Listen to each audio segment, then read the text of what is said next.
निकाह के, बिना किसी कौल करार के, न कोर्ट मैरिज, न इस्लाम के एतबार से शादी, कुछ भी नहीं। कोर्ट मैरिज भी चले जाएं तो आप जब तक आप इस्लामी एतबार से निकाह नहीं पढ़ेंगे तो आपका निकाह काबिल कबूल नहीं होगा। लेकिन क्या कहा गया? लिव इन रिलेशन है मौलाना, हम रिलेशन में थे। ये कहां से आया? ये लफ्ज कितना खूबसूरत है, देखिए। लिव इन रिलेशन मतलब नाजायज संबंध, नाजायज रिश्ता, जिना का बाजार डेली रात को गर्म करते लोग। क्या इस्लाम इसकी इजाजत देता है? इस्लाम कहता है कि जनाब तुम्हारा लिव इन रिलेशन तो दूर, तुम डेटिंग भी नहीं कर सकते। किसी समाज की बेटी को गाड़ी पर बिठाकर तुम दीघा बीच नहीं ले जा सकते, तुम कलकत्ता नहीं ले जा सकते, तुम किसी शेरे बंगाल, शेरे पंजाब किसी रेस्टोरेंट पे ले जाकर नहीं खिला सकते। क्यों? इसकी इजाजत, इसकी परमिशन नहीं है, तुम देख नहीं सकते।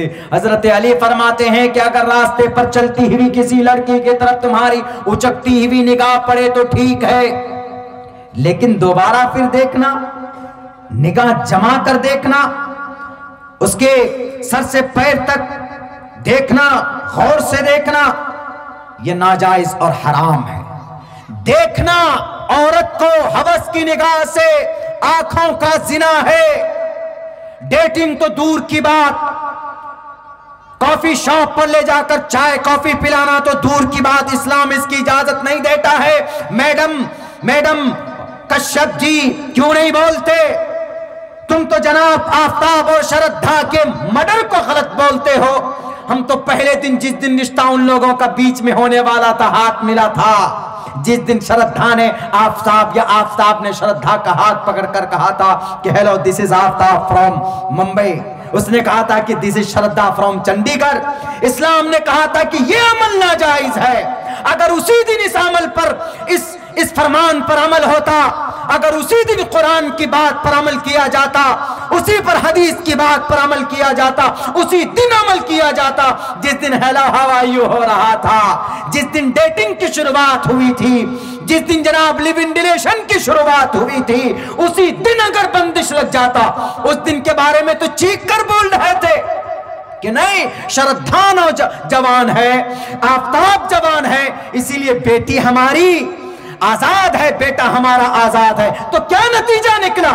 देखो तुम्हारे सामने नतीजा, मर्डर तक बात पहुंच गई, 37 टुकड़े किए गए। संविधानिक एतबार से अगर वो मुजरिम है तो उसको फांसी की सजा मिलनी चाहिए, मैं भी कहता हूं। लेकिन अगर कुरान की बात पर अमल होता, अगर कुरान के फरमान पर श्रद्धा अमल करती या आफताब अमल करता, तो आज आफताब भी जिंदा, आफताब भी मुजरिम नहीं होता और श्रद्धा की भी जान बची हुई होती और दोनों गुनाह भी नहीं करते।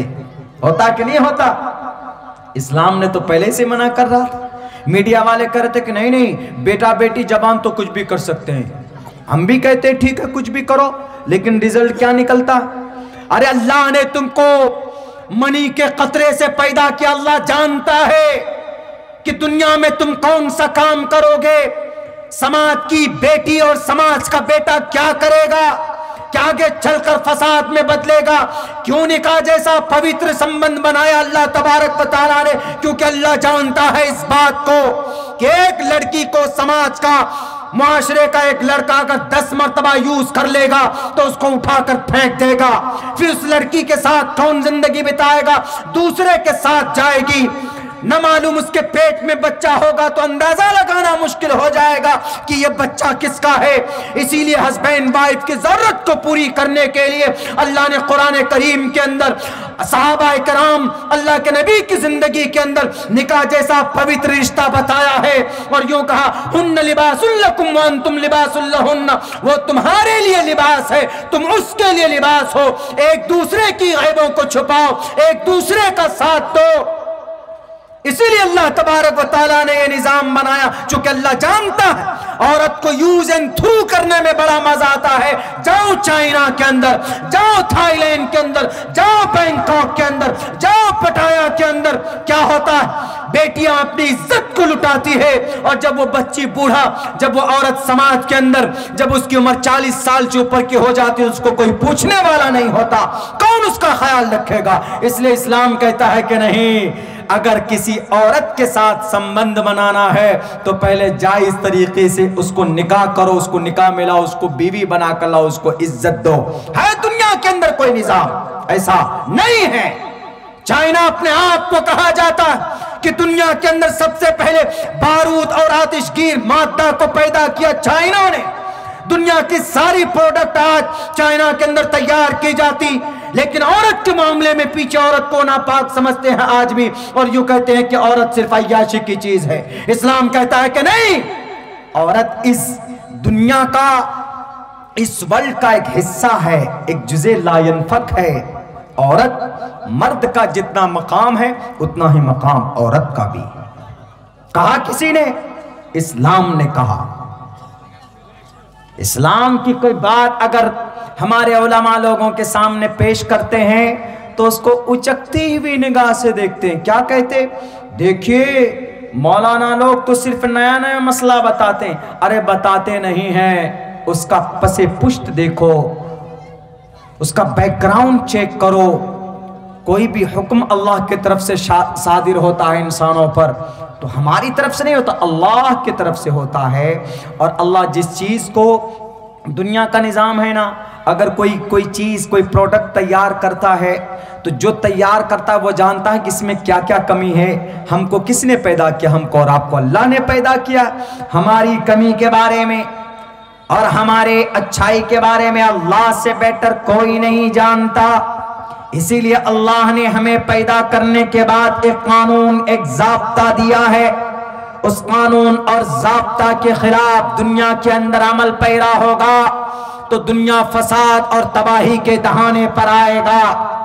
कल्चर भले ही मान लो, ज़रबल्लाहु मसलन क़रियतन आमनत, कुरान करीम में है कि ये कुफ्फार और मुशरिकीन को अल्लाह ने दौलत दी जरूर है, लेकिन अल्लाह तबारक व तआला ने उसको भी मोहलत दी हुई है कि तुम ये समझते हो कि तुम्हारे पास दौलत है तो तुम ही दुनिया के सबसे ताकतवर इंसान हो।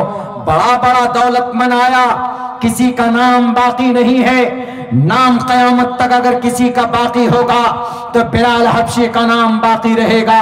क़यामत तक किसी का नाम बाकी रहेगा तो अबू बकर सिद्दीक का नाम बाकी रहेगा। क़यामत तक किसी का नाम आन बान शान के साथ लिया जाता रहेगा तो उमर फारूक का नाम लिया जाता रहेगा। अगर किसी का नाम जिंदा रहेगा तो उस्मान गनी का नाम जिंदा होगा। फिरौन का कोई नाम ढंग से नहीं लेगा, फिरौन का नाम लेगा, लेकिन दिमाग में ये तसव्वुर आएगा तो वो जालिम बादशाह था, समाज के अंदर बच्चों को ज़िबा करने वाला, नौजवान लड़कों को ज़िबा करने वाला और बेटियों को छोड़ने वाला था, और वक्ती तौर पर खुदाई दावा करने वाला था। नमरूद का नाम आता है, लेकिन अकड़ पूरी दुनिया के एक जालिम बादशाह के तौर पर उसका नाम लिया जाता है। दर्दनाक अंदाज में उसकी मौत होती है। मेरे भाइयों, अगर खूबसूरत तरीके पर किसी का नाम लिया जाता, रोल मॉडल बनाकर पेश किया जाता है तो उमर बिन अब्दुल अजीज का नाम पेश किया जाता है। उस्मान, सैयद शाह उस्मान, खिलाफत उस्मानिया की जिसने बुनियाद डाली है उसका नाम लिया जाता है। हजरत अली का नाम लिया जाता है, हजरत खालिद बिन वलीद का नाम लिया जाता है, हजरत अबू हुरैरा का नाम लिया जाता है, हजरत बिलाल हबशी का नाम लिया जाता है, औरतों में आसिया का नाम लिया जाता है, सुमैया का नाम लिया जाता है, खौला का नाम लिया जाता है, फातिमा का नाम लिया जाता है। कौन है वो? बहुत ज्यादा दौलत नहीं थी इनके पास, लेकिन इनके पास दुनिया का सबसे बेहतरीन निजाम कुरान की शक्ल में था और उस पर ये लोग अमल करते थे। वक्ती तौर पर लगेगा ऐसा कि हाँ नहीं सही बात है, कि बहुत से लोग एतराज़ कर देते हैं ना, कहते हैं कह रहे मौलाना क्या आप कुरान के ऑर्डर शरीयत 1450 साल पहले के लिए था ये सब कुछ। अल्लाह के नबी का ज़माना 1450 साल पहले था, अब ज़माना बदल गया है, अब कुछ मॉडर्न होना चाहिए, इसीलिए आप 1450 साल पुरानी बात को क्यों लाते हो? ठीक है, हम मानते हैं आपका कुरान बिल्कुल परफेक्ट है, बिल्कुल सही है, लेकिन अब के लिए नहीं, 1450 साल पहले वालों के लिए था। अब तो जनाब कुछ जदीद टेक्नोलॉजी आ गई, जदीद साइंस आ गया, इसीलिए अब तरक्की करना है तो 2 कदम आगे बढ़ना होगा। हम कहेंगे कि 2 कदम आगे बढ़ोगे, कुरान और शरीयत को छोड़कर श्रद्धा जैसा मामला हादसा पेश आएगा।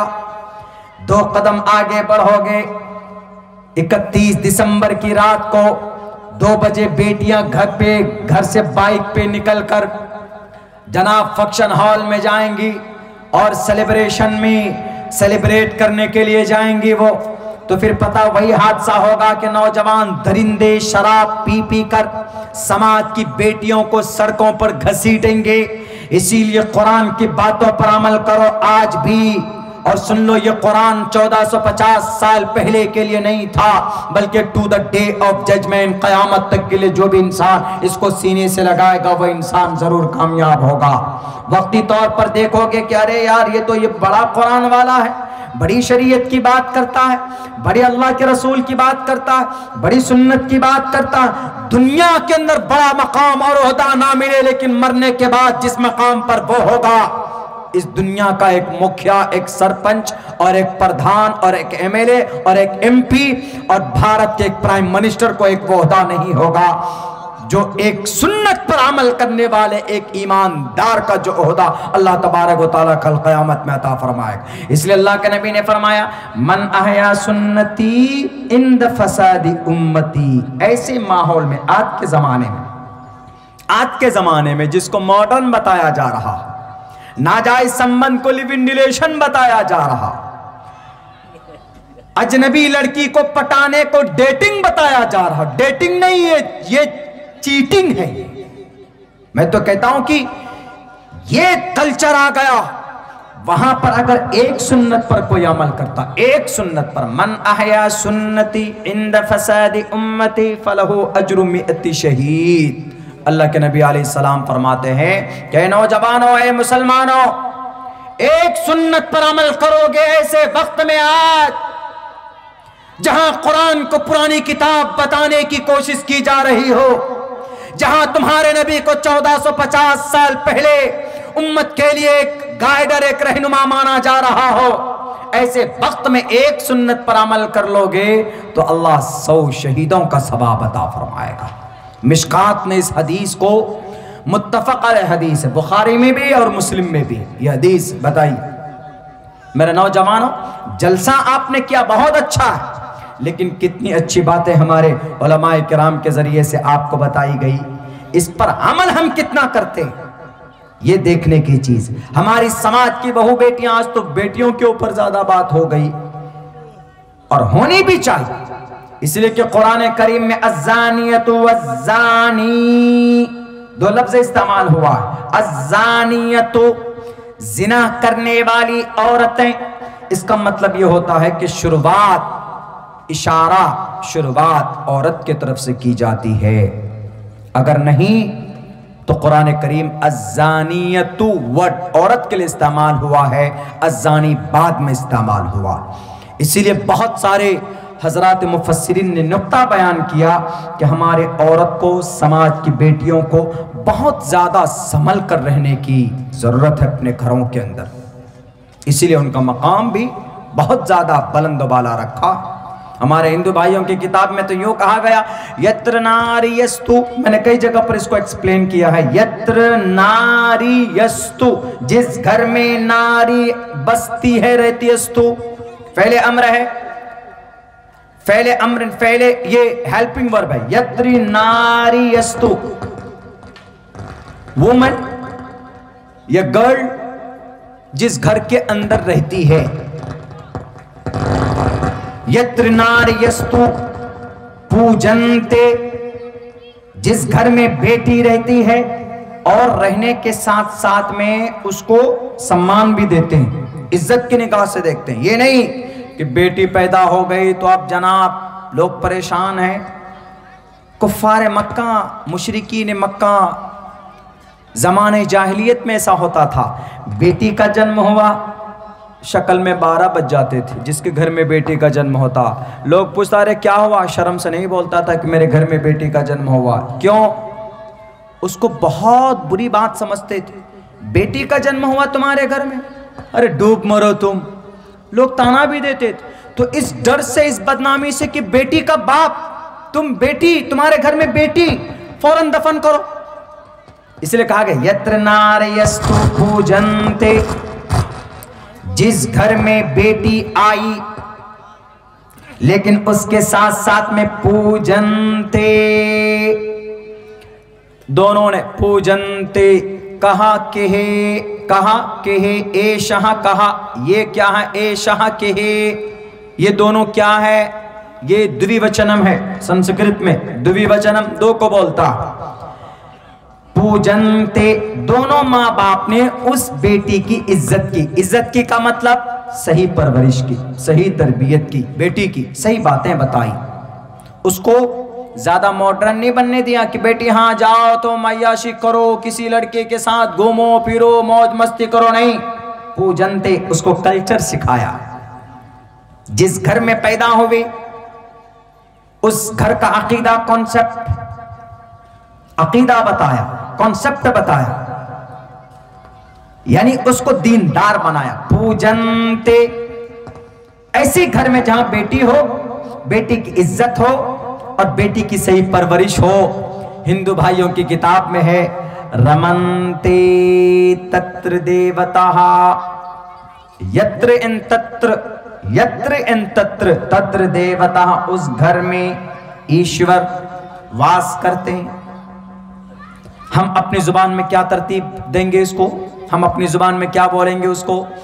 जिस घर में बेटी हो, अल्लाह के नबी ने इसकी क्या तशरीह की, अल्लाह के नबी ने इसकी तशरीह की, जिस घर में बेटी का जन्म होता है, चाहे एक बेटी हो, दो बेटी हो, तीन बेटी हो, जिस घर में बेटी हो और उस शख्स ने उस बेटी की परवरिश की, उस शख्स ने, गरीब है, मजदूर है, कोई दिक्कत नहीं, परवरिश की सही, उसको दीनदार बनाया, उसको अच्छा बनाया, उसको पढ़ाया लिखाया, उसको अकीदा बताया, उसको नमाज सिखाया, उसको रोजे की फर्जियत बताई, उसको शौहर का क्या मकाम, माँ बाप का क्या मकाम, यानी उसकी परवरिश की, सही ढंग में परवरिश की। तो अल्लाह के नबी फरमाते हैं कल क़यामत में मेरे साथ वो शख्स कैसे खड़ा होगा, ऐसे मैं, ये वो शख्स ऐसा होगा। ये देखिए कितना बड़ा मकाम। कल क़यामत में जहां इंसान नफ्सी नफ्सी के आलम में मुब्तला होगा, बेटा मां को देखकर भाग जाएगा, बाप बेटे को देखेगा भाग जाएगा, शौहर बीवी को देखकर कोसों दूर। लेकिन उस वक्त अगर किसी को जरूरत होगी एक एक नेकी की, अपने फैमिली वालों को ढूंढेगा, नहीं मिलेगा।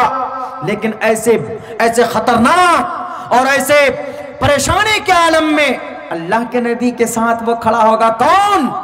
जिसके घर में दो बेटी या तीन बेटी और सही परवरिश की। तो अल्लाह के नबी फरमाते हैं कि मेरे साथ कल हश्र के मैदान में, कल क़यामत में, योम जज़ा, द डे ऑफ जजमेंट, ऐसे खड़ा होगा। यत्र नारयस्तु पूजन्ते रमन्ते तत्र देवताः तत्र तास्तु न पूजन्ते न रमन्ते न तत्र देवताः। और जिस घर में बेटी हो उस घर के अंदर बेटी की कोई सम्मान ना हो, बेटी को बिकनी पहनाए, बेटी को हीरोइन बनाए, बेटी को अकीदा ना बताए, बेटी को बेपर्दगी सिखाए, बेटी को डेटिंग चीटिंग करने दे, बेटी को लिव इन रिलेशन में रहने की इजाजत दे दे। तो तत्र तास्तु न पूजन्ते न रमन्ते न तत्र देवताः, न उस घर में ईश्वर आते हैं, न उस घर में ईश्वर की वास होती है। यानी जिस घर में बेटी की इज्जत नहीं है, माइक पर आते हैं तो नेताजी कहते हैं कि बेटी बचाओ बेटी पढ़ाओ।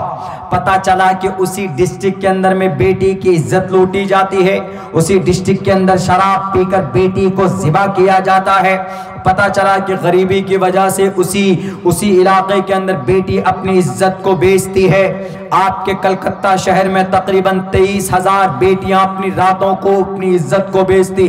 बांग्लादेश बॉर्डर पर म्यांमार की तकरीबन 50,000 लड़कियां रातों को अपनी इज्जत का सौदा करती हैं, तब जाकर उनका घर का चूल्हा जलता। जनाब, आज ये बेटियों की बात करने वाले, बेटियों के सम्मान की बात करने वाले, आज बेटियां अपनी इज्जत बेच कर अपने घर की परवरिश करते हैं। कल कयामत में रब इनसे पूछेगा, कल कयामत में परमात्मा इनसे पूछेगा, तत्र तास्तु न पूजनते न रमनते न तत्र देवता। नागपुर चले जाइए, 11,000 बेटियां अपनी इज्जत को बेचती। मुंबई चले जाइए, 17,000 बेटियां अपनी इज्जत को बेचती। दुनिया के, भारत के किसी भी बड़े शहर को उठाकर देख लीजिए, तकरीबन मैं 1.25 लाख बच्चियां समाज की ऐसी है, अपनी गुर्बत की वजह से, अपनी परेशानी की वजह से, अपनी घर में फाके की वजह से अपनी इज्जत को बेचती है, तब जाकर उनके घर का चूल्हा जलता। कहां है बेटियों की इज्जत? बेटी बचाओ बेटी पढ़ाओ का नारा लगाने वाले, अगर यकीनन आपका ज़मीर जिंदा है तो दो। ये जो भी 31 दिसंबर की रात को बेटी का जनाजा निकाला गया, उसको इंसाफ दो, उनके मुजरिमीन को कैफर किरदार तक पहुंचाओ। क्या पहुंचाएंगे आप जनाब? आप तो बसे बसाए घर को उजाड़ने की कोशिश करते हैं। हो रहा है ना उत्तराखंड में, पूरी बस्ती बसी हुई है कि नहीं? 4,000 घर है उस बस्ती में, हल्द्वानी, उत्तराखंड के हल्द्वानी।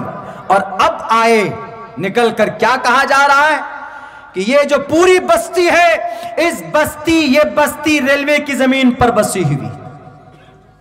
4,000 घर है, तकरीबन 40,000 लोग हैं। पता है क्यों? वो पूरी बस्ती एक शहर की शक्ल में है, छोटा सा शहर, कस्बे की शक्ल में। और सिर्फ बस्ती वो नहीं, झोपड़पट्टी वाले नहीं है, बाज़ाब्ता आलीशान बिल्डिंग है। 1960 से वो लोग रह रहे हैं। 1960 का नक्शा आज मैंने न्यूज के अंदर में देखा, बात आ गई तो बता रहा। और सिर्फ लोग रहते नहीं, वहां 4 सरकारी स्कूल भी है और सरकारी पानी की बड़ी टंकी भी है और 11 प्राइवेट स्कूल भी है, सरकारी बैंक भी है, एसबीआई बैंक भी है वहां पे। अब बताइए, उस घर को तोड़ने की बात की जा रही, क्यों जी? इतने साल से कहां सो रहे थे? इतने साल से वो पीले रंग के नोट में आप अपने ईमान को बेच रहे थे। सन 2016 के बाद में वो 2000 के वो गुलाबी नोट में आप अपने ईमान को बेच रहे थे। वो अधिकारी लोग जो बिजली बिल भी जारी करते थे, पानी का बिल भी लेते थे, टैक्स भी लेते थे, तब क्यों नहीं, जब सरकारी स्कूल बना तो क्यों नहीं ऑब्जेक्शन उठाया? हजरत उमर फारूक की जिंदगी उठाकर देख लो, अगर कहीं पर कोई बेघर होता तो खुद से तिरपाल उठाकर, कपड़े उठाकर और प्लास्टिक उठाकर ले जाकर जनाब उसका तंबूरा बनाते थे जाकर कि ये बेघर है, ये इंसान, इसके सर पर छत होना चाहिए। इस्लाम से मुकाबला करने चले हो। हजरत उमर फारूक कंधे के ऊपर जनाब अनाज की बोरियां और आटे की बोरियां लेकर और हाथ में घी की थैलियां लेकर रातों को बस्तियों में गश्त लगाते थे कि किस घर के अंदर बच्चा भूखा नहीं सोया है, रो रहा, उसके घर के अंदर में खुराक पहुंचाते थे। आज बसे बसाए तुम बस्ती को उजाड़ने की कोशिश करते हो। तकरीबन 1.25 लाख बच्चे अपनी इज्जत को बेचती है, तब जाकर उनका घर का चूल्हा जलता है। क्या कहा गई भारत के संविधान का आर्टिकल 21, जिसमें कहा गया protection of certain rights and personal liberty. हम देश के वासी हैं तो हमारी घर की और हमारी जान की, हमारे इज्जत और आबरू की रक्षा करना भारत के गवर्नमेंट की है। आज बिल में छुपे बैठे कहां चले गए थे? 1960 से वो लोग वहां पर रह रहे हैं, सिर्फ इसलिए कि वो कलमा पढ़ने वाले, सिर्फ इसलिए कि वो मुसलमान है। पता है क्यों? कहा जाता है कि वहां इस बार कोई कैंडिडेट था बीजेपी का, वह हार गया एमएलए में, उत्तराखंड में भी जो सरकार बनी, इसीलिए पहले से जो मामला दर्ज था उसको पेंडिंग में था, उसको भी स्टार्ट करके बाज़ाब्ता उस पूरी बस्ती को खाली करने की कोशिश की जा रही। क्या है ये? आप हार गए, आप शराबी थे, कबाबी थे, लुटेरे थे, लोगों ने नहीं पसंद किया आपको, तो अब उसके घर को खाली करवाएंगे। 1960 से जो लोग रहना, ठीक है करवाइए, अगर उन लोगों का कब्जा नाजायज है, हराम है, तो उनको सही कोई दूसरी जगह भी दीजिए, उनका घर तोड़े देंगे तो उनका घर बना करके दीजिए। ये होती है बात। पहला मर्तबा आप, ऐसा नहीं हो रहा भारत के अंदर एक जगह से दूसरी जगह बस्तियों को शिफ्ट किया जाता है, लेकिन पहले उसका इंतजाम किया जाता है। ये नहीं कि नोटिस जारी है 10 तारीख से तुम्हारे घर को बुलडोजर से तोड़ देंगे। बुलडोजर ही चलाना है तो कोर्ट को क्यों बनाया है जनाब? सुप्रीम कोर्ट, हाई कोर्ट क्यों बना है? डिस्ट्रिक्ट कोर्ट क्यों बना है? सेशन कोर्ट क्यों बना? खत्म कर दीजिए, ताला लगा दीजिए। इस्लाम में इसकी इजाजत है? बिल्कुल नहीं। अल्लाह के नबी अलैहिस्सलातु वस्सलाम ने किसी भी इंसान पर, बल्कि खुद खुदा का कुरान कहता फल्यौम ला तुज़लमु नफ्सुन शैआ, अल्लाह तबारक व तआला किसी इंसान पर, किसी बंदे पर जुल्म नहीं करते जर्रा बराबर, कल क़यामत में भी नहीं करेंगे। इस्लाम से मवाजना करते हैं किसी भी चीज को। इस्लाम का कोई भी मैटर, इस्लाम का कोई भी मसला, एक एक मसले को आप उठाकर देख लीजिए, हिकमत से खाली नहीं है। मैंने ये जो वाकयात हुए अभी रिसेंटली, मैंने उसी के ऊपर समझाने की कोशिश की कि लोग इसको, हम लोग अगर कहते हैं कि इस पर अमल कीजिए तो ये फायदा होगा, तो लोग यूं कह देते हैं कि नया मौलाना, नया फतवा, नए नए मौलाना, नया नया कानून, नया नया फतवा आया जी। देखिए नया मौलाना है तो नया फतवा आ गया। इसलिए दुनिया देश फतवा से नहीं चलेगा। हम कहते हैं अगर आपको शक है, इस्लामिक जो सिस्टम है उस सिस्टम से ज्यादा नहीं, सिर्फ 1 साल हमारे किसी एक स्टेट में, 1 साल किसी एक स्टेट में इस्लामिक निजाम जो है उस हिसाब से 1 साल तक आप सिर्फ उस स्टेट को चलाने की इजाजत दे दीजिए, तो मैं दावे के साथ कह सकता हूं जिना का बाजार खत्म हो जाएगा, चोरी बंद हो जाएगी, बेईमानी सब खत्म, अय्याशी शराब नोशी सब खत्म, जवान बेटियों की इज्जत और आबरू को लूटना सब बंद, सारी चीजें नॉर्मल हो जाएंगी। सारी चीजें आप सिर्फ 1 साल इस्लामी निजाम के तहत आप खुद चलाइए। नहीं तो पूछो गांधी जी से, महात्मा गांधी ने क्या कहा था कि इस दुनिया के अंदर अगर बेहतरीन कोई रूलर रहा है तो उसका नाम उमर फारूक रजी अल्लाह ताला। कौन? महात्मा गांधी। यहां तक कि डॉक्टर भीमराव अंबेडकर ने भी कसम खा करके कहा था अगर बुराई से, बेईमानी से समाज को, गांव को, सिटी को पाक करना है तो कुरान के कुछ संविधानिक चीजें संविधान में दाखिल किया जाए, उस पर अमल किया जाए। मैंने इसलिए नहीं किया वरना लोग कहेंगे कि आप खुद जब इस्लाम से प्रभावित थे तो आपने इस्लामी कानून इसमें दाखिल करने की कोशिश की। डॉक्टर भीमराव अंबेडकर इस्लाम से बड़ा मुतासिर था। वो एक जगह एक मौके पर आया भी था, कम से कम अपने कई हजार अनुयायी के साथ में इस्लाम कबूल करने के लिए कि we want to convert my religion into the Islam, आया था वो। लेकिन उनको किसी बड़े लीडर ने, नाम नहीं लूंगा, किसी बड़े लीडर ने कहा कि अच्छा आप मुसलमानों में मुसलमान बनने जा रहे हैं, क्या बनोगे आप? बोलो, तबलीगी बनोगे कि जमात इस्लामी वाला मुसलमान बनोगे, कि अहले हदीस वाला मुसलमान बनोगे, कि देवबंदी वाला मुसलमान बनोगे, कि बरेलवी मकतब फ़िक्र वाला मुसलमान बनोगे? उसमें उलझा दिया उसको। बोला अच्छा इसमें भी ऐसा होता है? कहा ऐसा होता है, डंडा लाठी सब कुछ चलता है इनमें, एक दूसरे के खिलाफ हैं वो लोग भी। वो बेचारा इन चीज़ों को देखकर फिर अपना उसने सोचा कि भैया हम वहीं पर ठीक है जहाँ पर हैं। तो कभी कभी हम लोगों के भी झगड़े, आपसी झगड़े